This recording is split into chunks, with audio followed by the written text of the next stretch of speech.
Have you ever found yourself in a situation where you needed just a little bit of a nudge?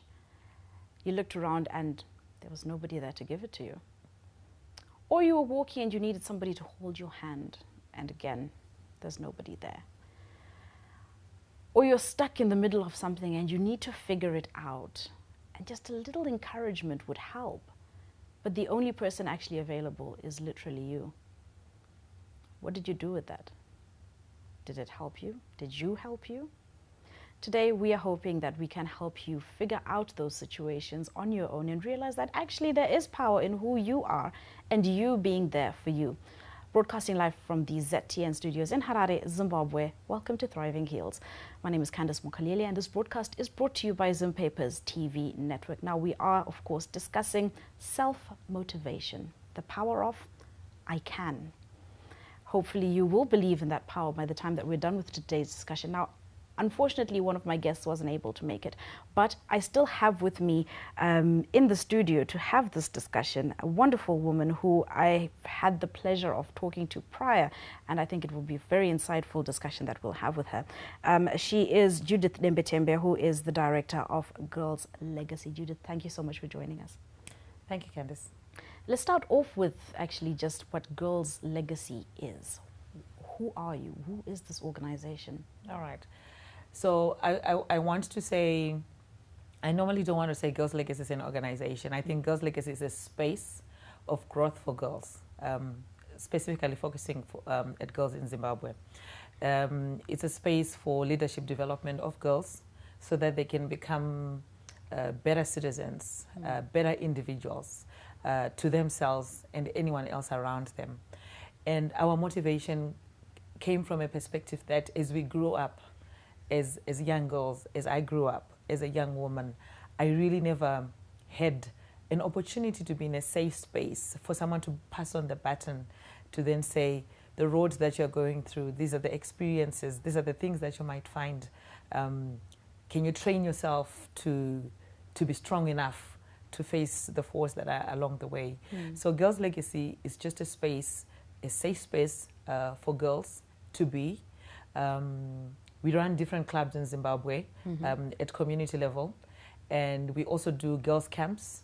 Normally we do 4 in a year, every quarter, where girls can come together, share their stories, laugh, cry, sit, and just do anything that sometimes you don't feel safe doing in the spaces that we live in, where we live with our parents, we live with our guardians, we live with our relatives. So sometimes it limits the girl's space to focus on herself, to say, I am Candice, I am Judith. What is it that I can do? What is it that I can expose myself to? What other skills are inbuilt in me that I can, but also just sitting and listening to another girl's story can motivate you. Right. Then you get to listen and say, I thought I had problems. But I guess this is how we live, and this is how we solve things. So that's Girls Legacy, and our mantra is pay it forward. What it simply means is that if you're getting into the space of the Girls Legacy and you get an opportunity to find yourself, we also want you to find 3 other girls out there to help them find themselves. So we can spread the word as much as possible. So we have as many girls as possible who are able to identify who they are, who are able to then say, I can, who are also able then to say, this is what I choose to become, right, with all the experiences that I have. So it becomes a viral space for girls to be able to say, I have a sister that I can speak to. I have a space where I can actually go and experiment with the different skills that I have to say what is best out of me. So that is who we are. And legacy simply means you need to leave a legacy where you, whatever you have done, make sure that those that follow you can see the footsteps and follow the footsteps. So that's who we are. Wonderful. Now, when you've been describing all of this, there's a lot of talk of girls discovering themselves. And when we talk of self-motivation, it's something that you do internally. It's something that you do among yourself. What role do you think self-motivation plays in the lives of these young ladies that you come to interact with on a daily basis?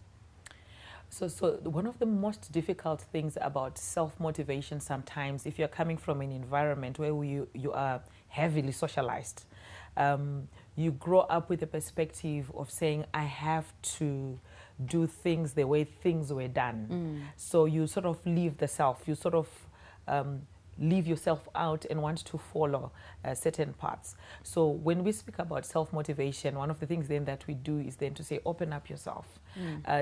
Close your eyes and just make sure everyone is not there. What is it that you want to do? What is it that you want to become? How do you convince yourself that you can?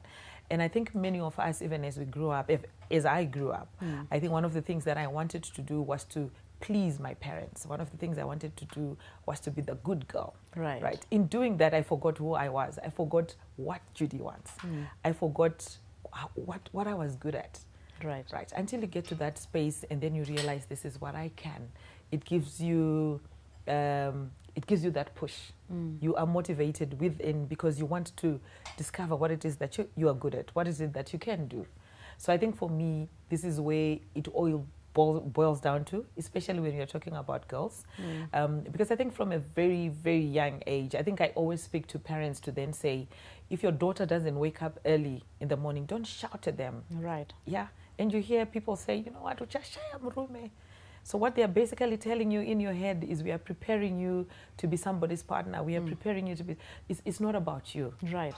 So it's always important then to say, because I realized much later, I don't like waking up in the morning. And there's absolutely nothing wrong with that. I actually sleep very late. Right. So I simply changed my routine. Whatever it is that I wanted to do in the morning, I'll do at night. But as you grow up, you are told you have to wake up early. Yes, and then you wake up at 5 in the morning. By 9 you're done, and you're all sitting around doing nothing. And the question is, give yourself that rest. Give yourself that moment to self-introspect. Give yourself that moment to say, you know what, let me try this. If I fail, I'll try again. Right. And that's the whole story. Now, you've mentioned something that's very important, because the idea of socialization and how it impacts on us is something that really does. Because when you're motivating yourself, you firstly have to believe you can do that. But like you said, you're constantly told, it's almost as though you're lacking. How do you start to change those mindsets? How do you start to change that wording to something that's more positive, that actually lets you know that while we do want you to be able to do this, it's for your own good, and it's also because we believe in you and you need to believe in yourself? So one of the things that I've learned, a lot of learning doesn't happen when you give spoken words. So you can put young people in a group and then you lecture them. Yeah, it takes time for them to grasp what you're saying.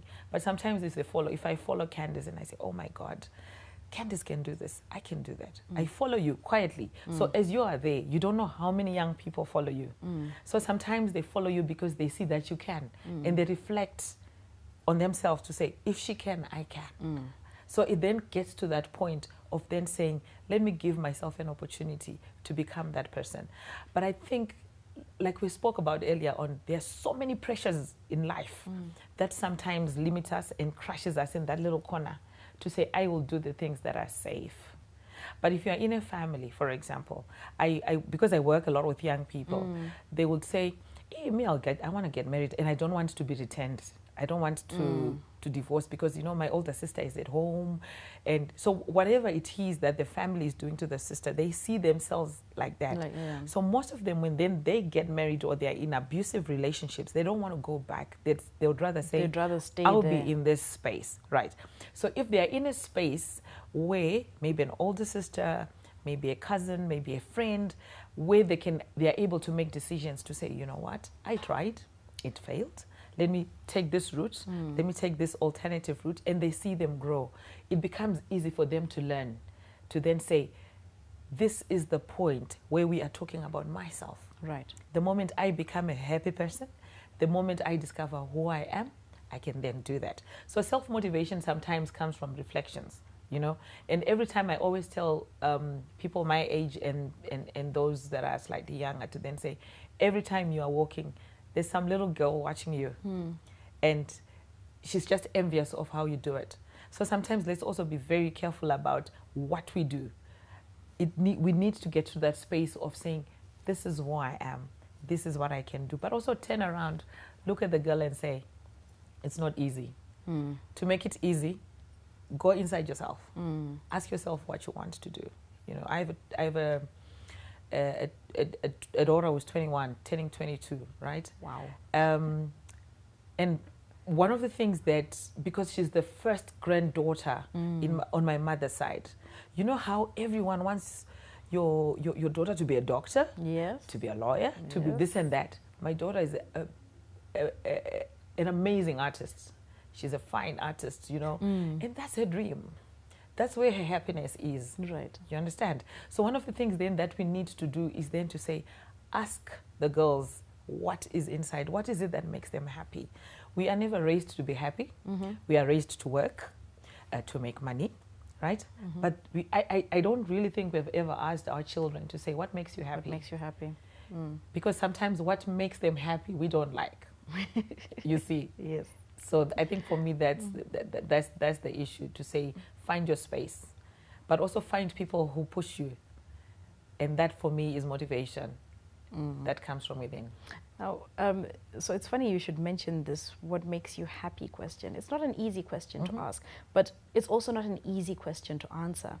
Because as you've rightly said, I think maybe probably a couple of generations going back have not been raised to look at what makes them happy.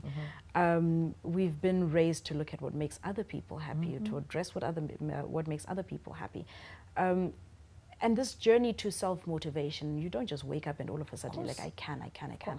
But how do you start rediscovering, let's say from a young age, how do you start rediscovering the things that actually bring you joy and looking at them and saying, oh, you know what, this is what I'm going to do and this is what I like doing. How do you reprogram your mind to start looking at those positive aspects? Yeah. So let me give you my story so that so that it makes sense, right? So I grew up wanting to be this achiever, you know.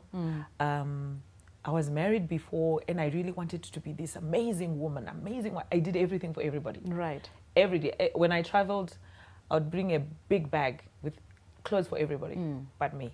One day I said, no. I didn't bring anybody anything, not even chocolate by the airport. I said, no. You know what? Because there were times when I did that, what people focused more on was what was inside the bag. Right. And then I would just walk like I'm smoke going away. Right. Right. So those are very small things that make us even erase our own selves. So I got to a point where I said, what is it that Judy wants? Yeah. Difficult questions, for real. And there are many things. I love to dance. You can go to a concert. I can go by myself. You see me right in front there and I'll be dancing. And one of the things that I realized prior to me doing that is I always was conscious of what are people thinking about me. But the moment I stopped and I said, Judy, what do you want? Do you want to dance? Dance. I realized that when you tell yourself and when you allow yourself to discover what you want, life becomes easy. Life becomes much easy. So one of the things that is clear is also that when we are growing up, we have so many things that we have to discover at the same time. Right. So in that jungle, we lose ourselves. Right. And I think it's part of the growing up. But when you are in that jungle, just step back and ask yourself, what makes me happy? What makes me smile? And sometimes it could be those things that society doesn't really tell us that, you know, if you want to do whatever it is that you want to do, do it. See, so that's me. I figured out that it's fine. It's fine to be divorced. You have tried. Right. It's fine. You've tried. It's not working. Right. So move. So when you move in that space, discover what you want. What is it that you want?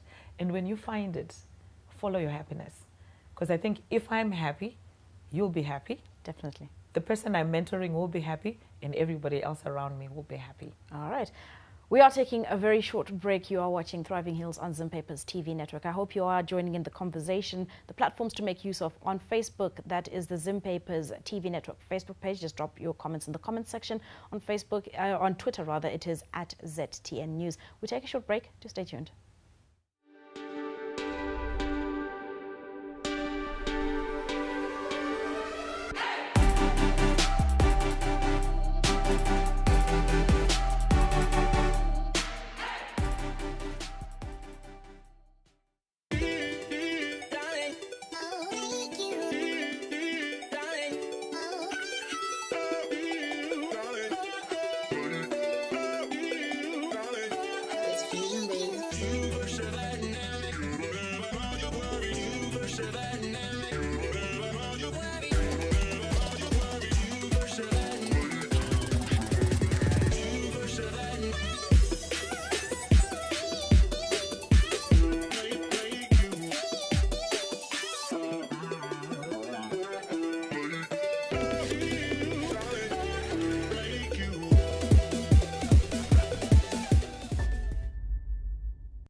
Welcome back. You are watching Thriving Heels on ZTN. Now, today we are looking at motivation, self-motivation, the power of I Can. And joining us for the second half of this discussion, we have the editor of Fempreneurs Africa magazine, Pearl Mbazima. Pearl, welcome to the show.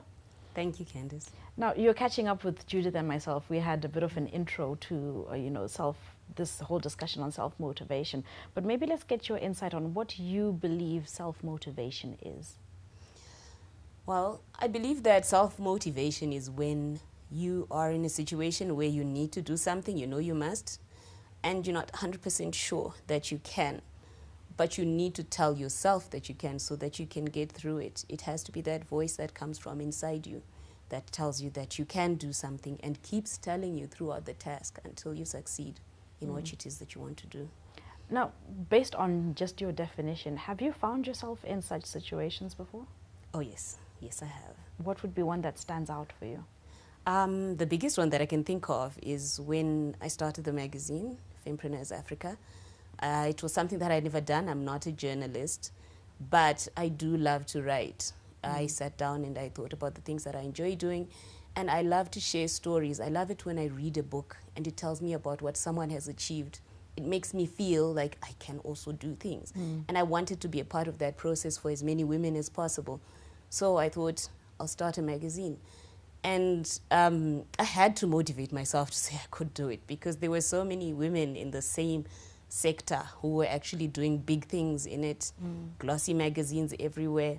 And I had never done this before, but I wanted to tell stories. So I started, and I kept learning from those who did it well, and I kept pushing myself through it until we actually had a publication that achieves its goal. And there's nothing better than then hearing people say, look, I achieved this because I read the story of so-and-so in your magazine. And that was the biggest example of when I had to push myself through something and tell myself that I could. Judith, we pick up there on something that you had mentioned earlier, that, when you see somebody else do something, it triggers something in you, especially if it's something that you enjoy and something that makes you happy. You kind of have that trigger effect that says, oh, if this person can do it, I can do it too. What was your I can do it moment, the moment that stands out most for you? Oh, wow. Okay, so I'm an adrenaline junkie, right? So I've played rugby. I have played, we were the very first ever Zimbabwe Sevens national team. I had never played rugby in my life, but I found myself in that space. I have so much energy within myself. There are things that I want to do always. I ran a restaurant. I told myself one day that, you know what, let me try this out. And it's been a space that I've never been in. And I said, you know what, we can do this. I live in the bush right now, as I speak to you right now. I live in the bush, literally. I live on a farm with 3 German Shepherds and 2 Maltese. Those are my babies. And one of the things that is there is that a lot of people ask me, are you not scared to live by yourself? But the issue is, I want to do that. I want to be in that space where I can wake up and I'm free and I can be able to make those decisions. And one of the reasons that made me do that is that there's so much energy within myself that I sometimes see. Just like you, I read, right? When I read something, I'm like, let me try it out. And I'm not hesitant of doing that. So for me, it's all those things. I have so many wow moments, right? But I can't really harness on one to say this is what I have done. But I think it also comes from a perspective that growing up as a girl, I grew up in a container, like I'm in there. Right. So getting out of it and discovering the energies that I had, discovering how creative I am, discovering that when I touch this thing, I can do this and that. I'm not even afraid to fail. You have no idea how many times I've fallen down. I think I've fallen down as many times as, maybe I'm the only one who's fallen down as much as that. But it gives me motivation to then say, because I fell before and I stood up and I did it again. So I've been in these spaces. I have run battles with people where I would come into their spaces and I say, you're not doing good for your girl. You need to do this. And I go home and I'm like, but she's not my child. What was I doing in their spaces? Right. So for me, that the ability to be able just to get up and do something new is quite exciting. I think it's also something that can allow you to, I really never thought that one day I'll be able to do a business. I actually sell eggs. I have lots of layers eggs, and I do business like that. I wake up in the morning, I pick tomatoes in my field. I do all those things. And then when I tell people, when people ask me sometimes, so what is it that you do for a living? I say, I sell tomatoes. So they're thinking of selling tomatoes. But the thing is, whilst it's good, how do I become bigger? Right. How do I then make tomato puree as well? Because I see it in the shelf. And I said, let me learn how to make it. Let me learn and let me make myself a brand. But when you're doing that, just like like what we had said, when you're doing that, there's some young girl somewhere who's struggling with the 6 tomatoes and saying, what can I do? So she looks at you and she says, that's an idea. That's an idea. Let me do that. And then when they see you fall, they won't be afraid to fall. So I think many of us, when we sell our stories, we always sell our stories with, with the flowers glitz and the glamour. It's got the glitz, it's got the glamour. Nobody really talks about how sometimes you don't want to do it, right? I've built a house in the bush. That's the most difficult thing. If anybody had ever set me down and taken me through a process of building a house, I would never do it. If you give me money right now to say build a house, I'll say, Candice, I love you, girl. I'm not going to do it, right? But the experience was good because I told myself, let me do it. Let me try to do this. I see a lot of people do it. Let me do it, right? So I think one of the things then that we then need to keep telling ourselves is that we have so much energy, so much in abundance within ourselves. And then when we get up and then when we do these things, we'll be able to do it. So there are many things I have done. I've actually, I've worked in organizations where I haven't even been trained to do that but because I speak about it, I believed in it, I would stand, and then they thought I would be a good candidate. I found myself in those spaces and I did well, And then when I self-evaluate, which is what many of us don't do, self-evaluation to say, you know what, Judy, out of the 10 things you were supposed to have done, what you did only you do? Managed 1. So how do you correct the 9? And when you correct the 9, you realize, you know what? I was so overzealous. I wanted to jump step number 1, 2, 3, 4 and get to 6. Then you realize every step is important, So for me, those are wow moments. My wow moments have mostly been failing because it then makes me then say, what is it that I missed that I would have got before that? But I realized falling is part of growth. If you don't fall, you're not growing. Right. Pearl, let me come back to you. Now, as she's rightfully said, there are a lot of downsides to, trying to do things. And those downsides do have a hit on your ability to motivate yourself, your ability to feel good about yourself. And navigating out of them can be a bit difficult. She's explained that she's become, quite resilient and quite unafraid of falling because she knows that even if I fall, I'm going to get up. But not everybody has that knowledge of themselves. Not everybody knows themselves that well yet. How do you navigate out of those murky waters of self-doubt? They happen a lot. And for me, the first thing I always have to do is to just kill the feeling of whatever I'm experiencing. What happens is there are times when business is in a slump. What you're doing is just not working. You're advertising, you're not getting responses, and it just seems you're not doing the right thing. And when you feel that way, you want to stop. Right. That's the automatic response, or you want to bury yourself in whatever crutch you use, whether it's alcohol or whatever. The first thing I do is I kill that feeling within myself. I just stop thinking about not being able to do something.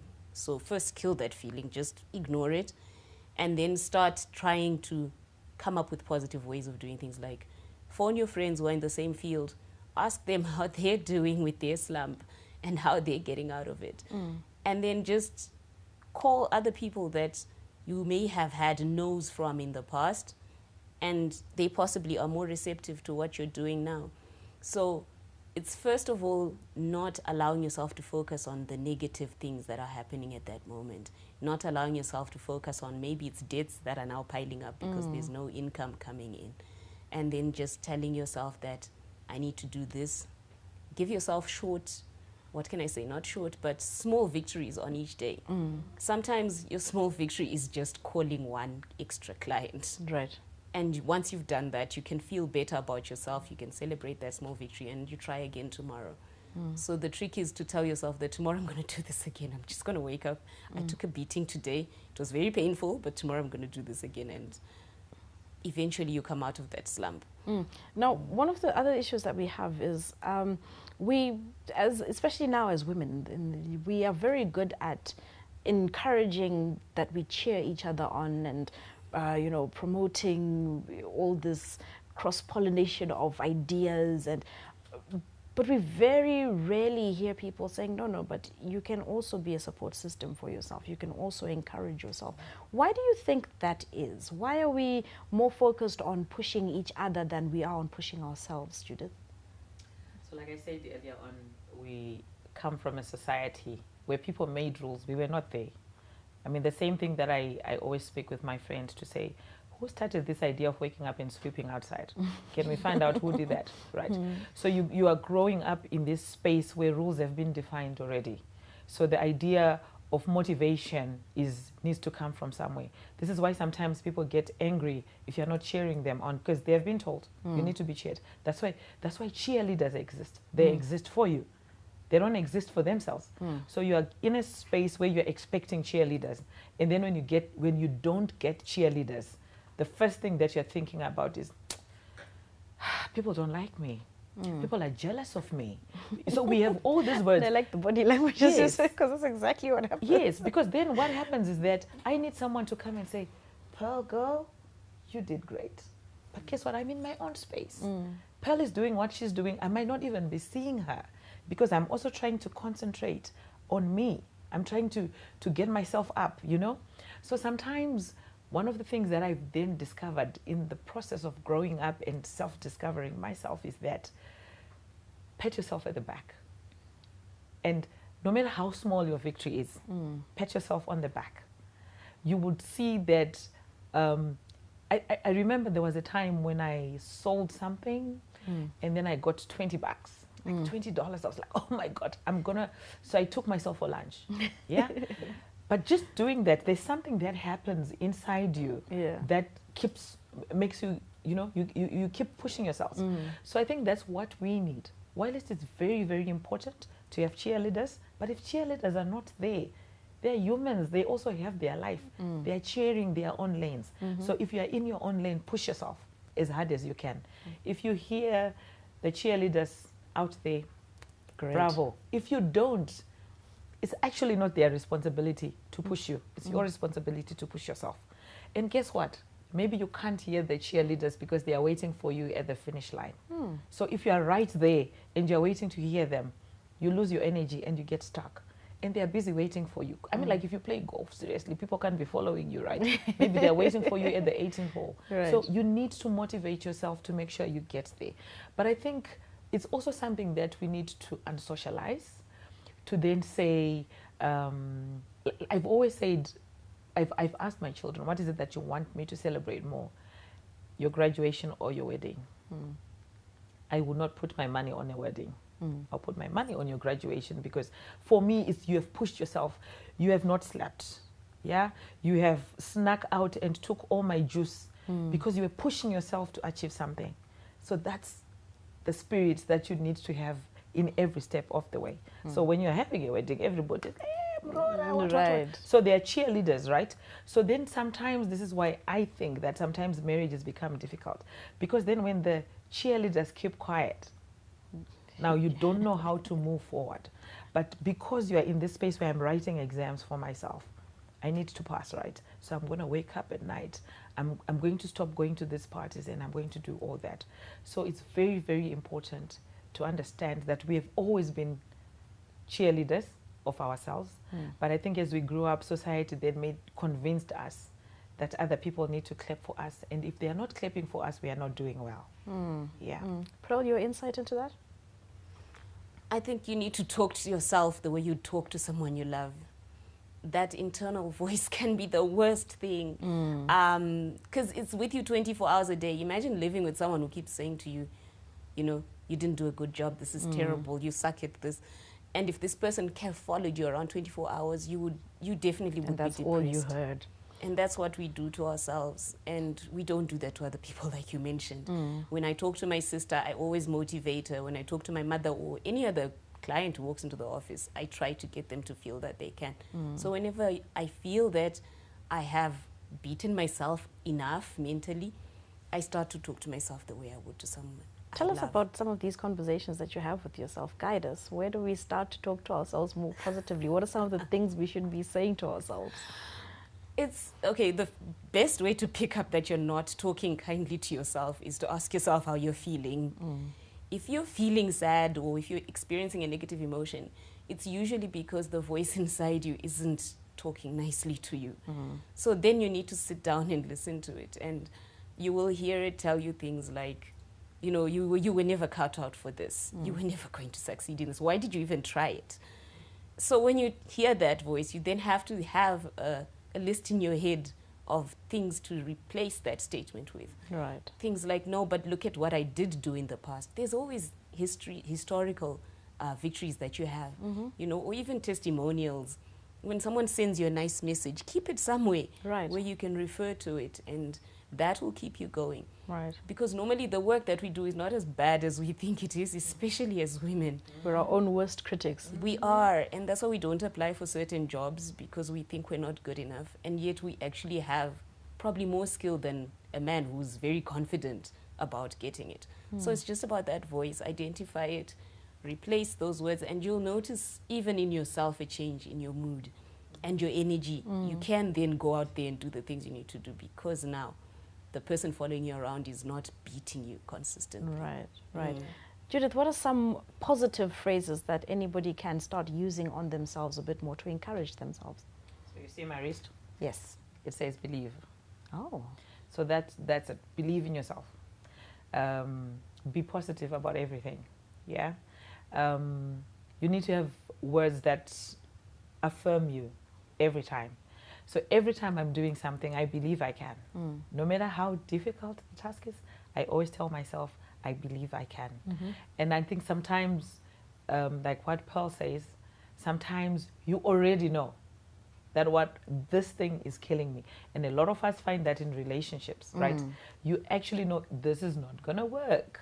This is not good for me. But I think we always want to be the nicer girl, right?